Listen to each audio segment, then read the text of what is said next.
আসসালামু আলাইকুম। বিজয় 24 টেলিভিশন স্বাগতম। কালিয়ায় কম্বাইন্ড মেশিনের মাধ্যমে ধান কর্তনের শুভ উদ্বোধন অনুষ্ঠানে প্রধান অতিথি হিসেবে উপস্থিত ছিলেন কালিয়া উপজেলা নির্বাহী কর্মকর্তা মো. রাশেদুজ্জামান। অনুষ্ঠানে সভাপতিত্ব করেন উপজেলা কৃষি কর্মকর্তা কৃষিবিদ ইভা মল্লিক। অনুষ্ঠানে উপস্থিত ছিলেন উপজেলা প্রাণিসম্পদ কর্মকর্তা মো. আব্দুল মমিন, কালিয়া উপজেলার কৃষি সম্প্রসারণ কর্মকর্তা কৃষিবিদ দিনাশ্রী বিশ্বা, নড়াইল জেলা প্রতিনিধি মোহাম্মদ রাসেল শেখ। চিত্রছবি। যেটা মনে হয়েছে ওখানে প্রচুর পরিমাণে গান্ধী পোকা ছিল। তো এইটার কারণ কি বলতে পারবেন? এটার কারণ হচ্ছে মাঠের আর সব ধান কাটা হয়ে গেছে, এখন গান্ধী পোকার আর কোনো আশ্রয় নেই। সে এসে এই জায়গায় যে জমিগুলো আছে এই জমিতে বসে গেছে। তার মানে এই ধানটা আরো 1-2 সপ্তাহ আগে যদি কাটা যেত তাহলে কিন্তু এটা আমাদের সঠিক সময় আমরা কাটতে পারতাম, ফলনটা আরো ঠিক থাকতো। তো এইটা একটু আগাম লাগায় আমাদের লাগানো লেট হয়ে গেছে, প্লাস এটার বয়সকাল একটু বেশি, কিন্তু ফলনটা অনেক ভালো। আমার মনে হয় যে আপনারা যে হাইব্রিড ধানে অভ্যস্ত, এই মাঠটা একসময় হাইব্রিড ধান করা হতো, গত বছর হাইব্রিড করেছে। তো আমি এসে কথা বলার পরে এখানে আমরা এই যে উফশি, যেটা বিধান 92, এটার চাষ করেছি। তো আমার মনে হয় হাইব্রিডের চেয়ে কোনো অংশে কম হয়নি, ফলন বেশি হয়েছে। এটা আমরা নেক্সট টাইম যখন করব তখন কিন্তু এটা একটু 1-2 সপ্তাহ আগে লাগাতে হবে, তাহলে আমরা সঠিক সময় মতো ধানটা কাটতে পারবো এবং সঠিক ফলনটা পাবো। এই ছিল আমার আজকের আলোচনা। আমাদের এখানে যারা এসেছেন তাদের সবাইকে ধন্যবাদ জানিয়ে আজকের মতো আমি এই অনুষ্ঠান শেষ করছি। ধন্যবাদ। ধান রোপণ এবং ধান কাটা এইটা দেখানোর জন্য মূলত এই প্রকল্পটা এখানে বাস্তবায়ন করেছি। এখানে আমার কৃষক ছিল 62 জন।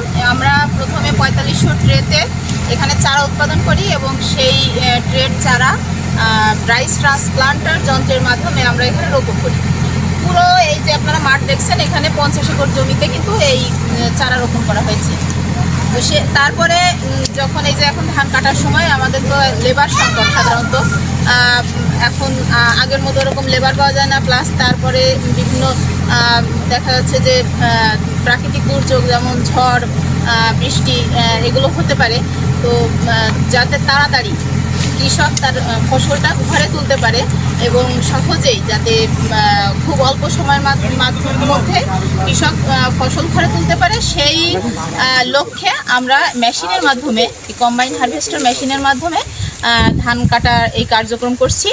এখন এই মেশিনের একটা বিশেষ বৈশিষ্ট্য হচ্ছে এই মেশিনে শুধু ধান কাটে না, একসাথে ধান কাটা, মাড়াই, ঝাড়াই একসাথে করে দেয়।